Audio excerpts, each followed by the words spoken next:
ಶ್ರೇಷ್ಠವಾದ ಕಲ್ಲು. ಇವತ್ತು ಪ್ರವಾದನ ದೇವರು ಹೇಳ್ತಾ ಇರೋದೇನು ಗೊತ್ತಾ? ನನ್ನ ಜನರಿಗೆ ಹೇಳು, ಯಾರಾದ್ರೂ ಈ ಅವಸ್ಥೆಯಲ್ಲಿ ಹಾದು ಹೋಗುತ್ತಾ ಇರುವವರು ಇರೋದಾದ್ರೆ, ನಿಮಗಿರುವಂತ ಆಲೋಚನೆ ಇದು, ನಿಮ್ಮ ಕುಟುಂಬಕ್ಕಿರುವ ಆಲೋಚನೆ ಇದು, ನಿಮ್ಮ ಜೀವಿತಕ್ಕೆ ಇರುವ ಆಲೋಚನೆ ಇದು.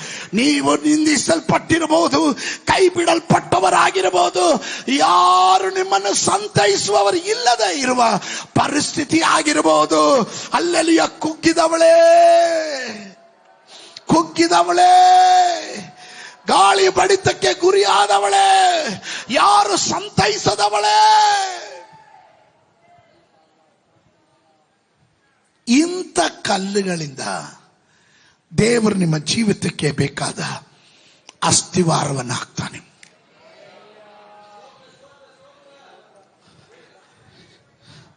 ದೇವರ ಪಾದಪೀಠದ ಕೆಳಗಡೆ ನೆಲಗಟ್ಟು ಅಂದ್ರೆ ಏನು?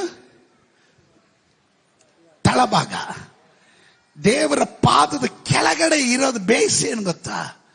ಇಂದ್ರ ನೀಲಮಣಿಯ ಕಲ್ಲು.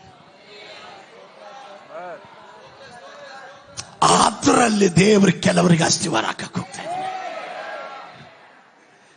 ಅಲ್ಲಿ ದೇವರು ಕೆಲವರನ್ನ ದೃಢಪಡಿಸಕ್ ಹೋಗ್ತಾನೆ. ಅಲ್ಲಿ ಕೆಲವರನ್ನ ಎಸ್ಟಾಬ್ಲಿಷ್ ಮಾಡಕ್ ಹೋಗ್ತಾನೆ.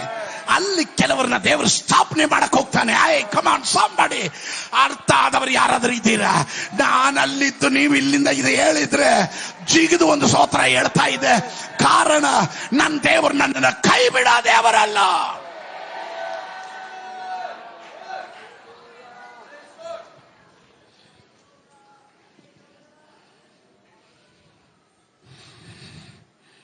ಅದರ ಅರ್ಥ ಇವತ್ತೊಂದು ನಾಳೆ ಒಂದು